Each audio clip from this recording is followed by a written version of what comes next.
Welcome to Storytime. Today we have Oedipus and the Sphinx.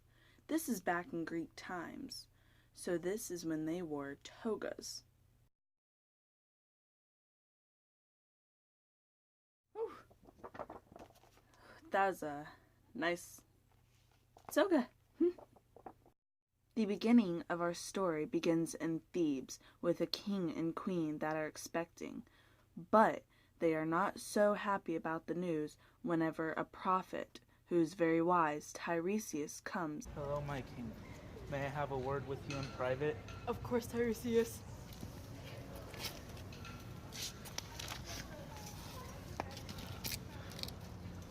I regret to inform you, sir, but I have seen into the near future, and what I have seen is if Jocasta bears a boy, he will grow up to kill you in the future and marry her. You are a trustful prophet. How can I avoid my fate?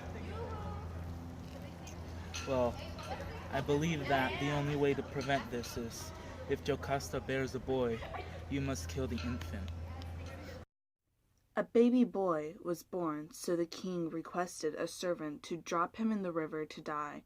But this servant, whose heart apparently wasn't full enough, instead stabs the child's ankles and leaves him by a mountain because that is better than quick death in a river.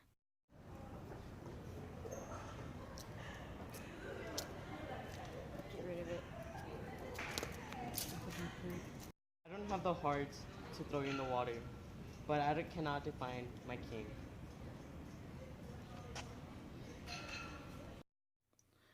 But because fate cannot easily be tricked out of, the baby is found and brought to the king and queen. Hold up, king and queen? No, of course not. It's a different king and queen on the other side of the mountain. So, of course, as babies do, he grows up.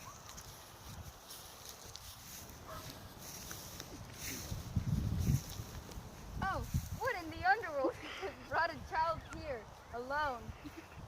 I know a perfect home for you, the king. Messenger, how come I don't resemble my parents' appearances? Because they're not your real parents. I found you in the mountains when you were an infant, and I gave you to the king and queen as a gift. How can I find my real parents? There's a blind prophet. He knows all fate. You should go talk to him. And Oedipus, don't tell the king and queen about this. Are you the prophet? Yes, I am, Tiresias, and you must be Oedipus. How do you know that? For I know all the secrets of the universe, my son. So then what is the answer I am looking for?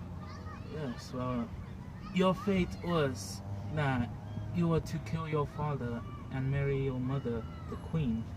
No, I cannot let that happen! What are you doing, son? I am aware of my fate. I don't want to destroy our family. Where will you go? I plan to travel wherever I wish, and wherever I wish is to be far from here. I'm aware of another kingdom over the mountain. This kingdom of Thebes I plan to find work. Well, we plan to stay in touch with you, son. Have a safe...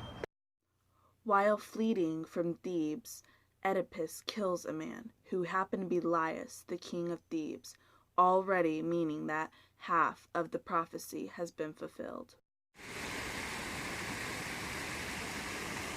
Hurry up, you peasants! You're so slow! I am Oedipus. I choose my own path. Go!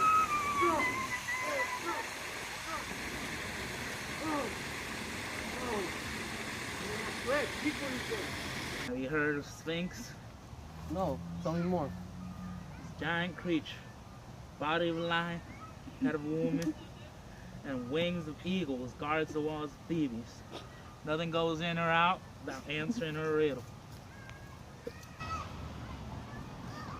Oh no, sir. Nobody's ever answered the riddle correctly. Any who have answered wrong have been devoured.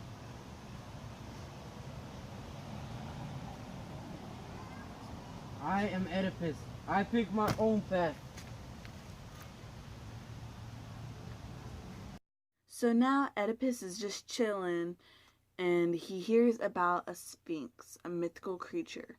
And as Oedipus does, he goes and finds adventure. No, not the hairless cat. It's a mythical creature. Hello, traveler. I'm afraid you're gonna have to take another route. I am Oedipus.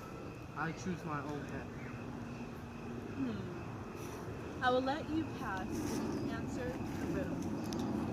What walks on 4 legs in the morning, 2 legs in the afternoon, and 3 in the evening?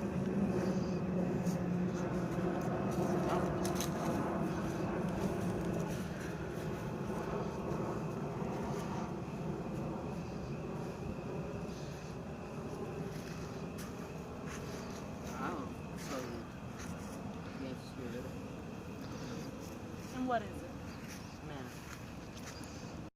How did you come up with that answer? Babies are on all 4.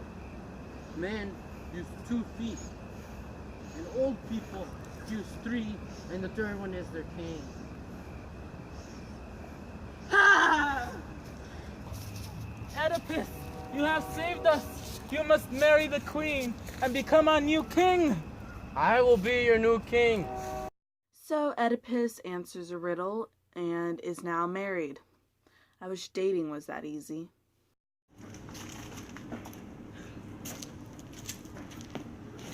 My king, the kingdom is in ruins. You must save us as you did from the Sphinx.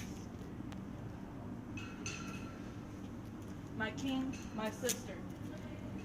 I have information that the plague over Thebes is because of the death of Laius. The only way to save us is to figure out who killed Laius and to punish him. Thank you, my brother. I shall go to Tiresias. See, he shall tell me who killed Laius.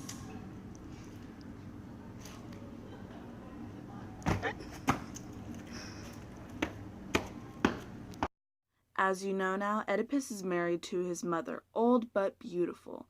They have 4 kids together. Ew. And now his wife / mother, Jocasta, has already realized who she is married.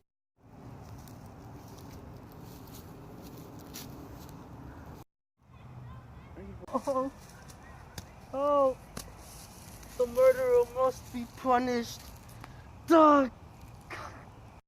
Oedipus, finding his dead mother-wife thing, he stabs both of his eyes out with one of her brooches. Ah! How once Oedipus was only blind to the truth, now he is blind to the truth and the world as well.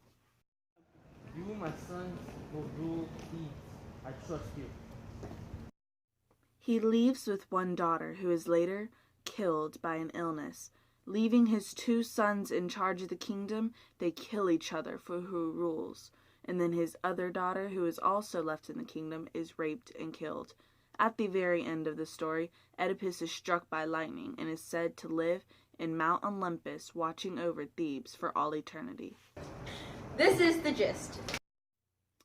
Fate cannot be escaped, and to lead to this, he has just suffered even more.